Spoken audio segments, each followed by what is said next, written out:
Okay, so at this point, I think I've got my template set, and I'm starting to make more of these guys, so I can kind of think about the direction, how to put these together, what options I have, and getting into stage 2 of the project.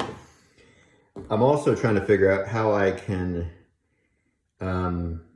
get the most out of a sheet of paper. So I'm trying to put these in a certain spot on my paper where I can get 3 cutouts per sheet. And then you can start doing your math in terms of, I have X amount of sheets. I can do 3 cutouts. Say you have 20 sheets, you can do 3 cutouts per sheet. You know, that's 60 pieces that you can make. Out of those 60, 10 might not work out. They might be duds. You possibly could have made mistakes on them, or got too much glue on them, or they're just not good quality templates. Now that I have my template done, what I would do next is start the process. You can kind of see that my craftsmanship is starting to improve on this form.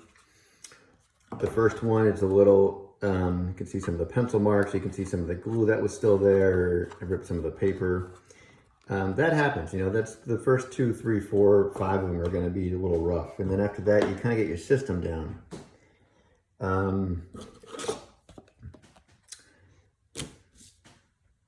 After this, I'm just going to take one.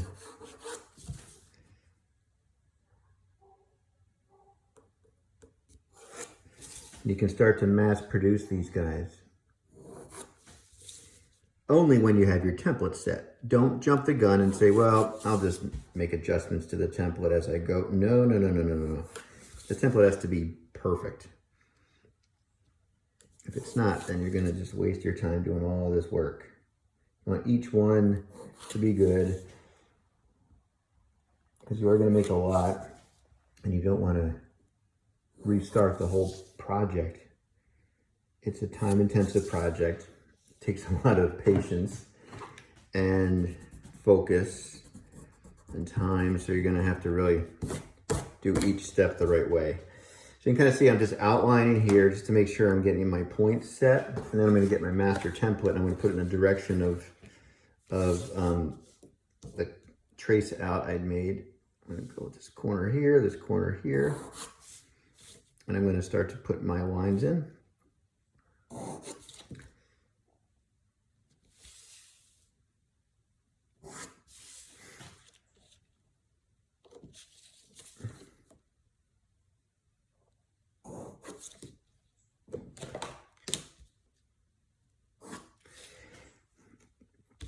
I'm going to get into how to put these together in the second video. For right now, this is kind of more mass producing a little bit. From here, you get your other template, which has the tabs on it. This is the master tab template. And if you just want to kind of put X's, where you're going to put templates, or you don't have to put X's down because you're going to have to erase them at some point, right? You can just put the template here and just go from memory. Now, there's you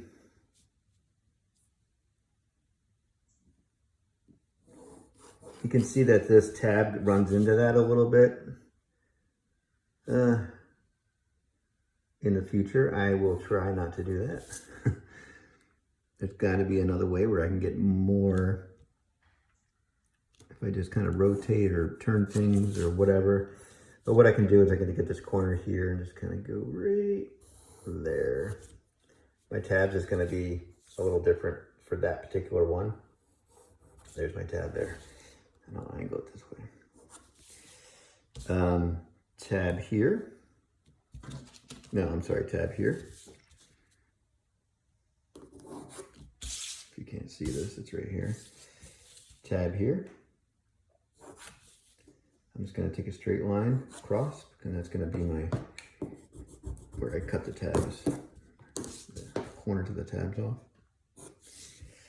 I have the tab on this side.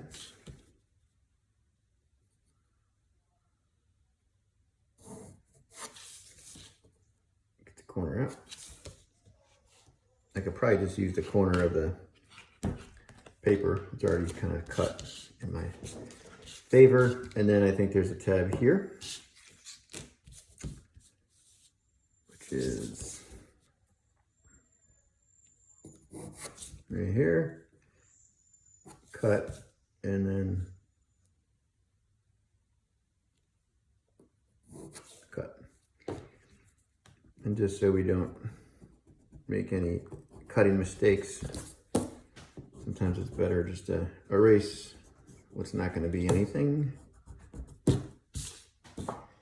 Okay, so that's the system.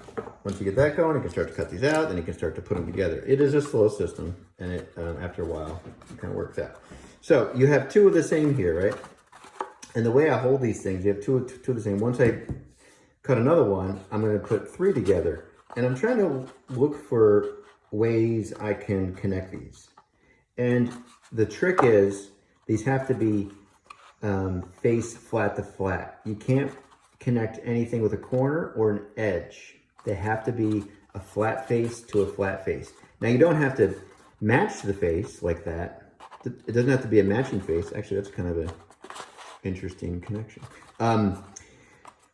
But you can. But you can slide and rotate just as long as a portion of the face is on another face. And so, for example, if I were to do this, but then I would get a third one and put it here and put it here and put it here, that might be an option. I don't like it because it starts to curl in itself, and the most interesting part is going to be hidden, which is the interior. So this, to me, seems like an interesting option. I did this at first, right? Oh, this is kind of cool too. This might make a full circle, who knows? But I can also rotate it, and then I can connect this way, and maybe I can put another one on. But these are facing, I guess the other one go here, the other one go here. So that would be unit forms of 4. That's an idea. I would document and photograph it. So I'm going to jump not too far ahead here, because I'm going to talk about how many different ways you can put something like this together. There's a lot of options. There's a lot of different plane angles. And it's almost like too many choices on the menu. You don't know which to go with. So at this point, just a reminder, you're going to start to use your master templates, both of these. This guy here, your little fellas here, I'm starting to glue using tools I have around the house. I'm definitely using the tape to glue. Some little tricks here is that if I'm going to glue this to this guy, it's smart to put the tape on one edge like so.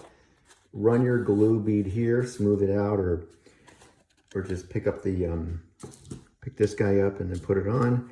And then once you glue down and you press and all that stuff, then all you have to do is tape it, and it should hold tight. And that's what I have here. And then eventually I'm going to take this tape off because it's dried now. And then I'm good to go. All right, so until next video.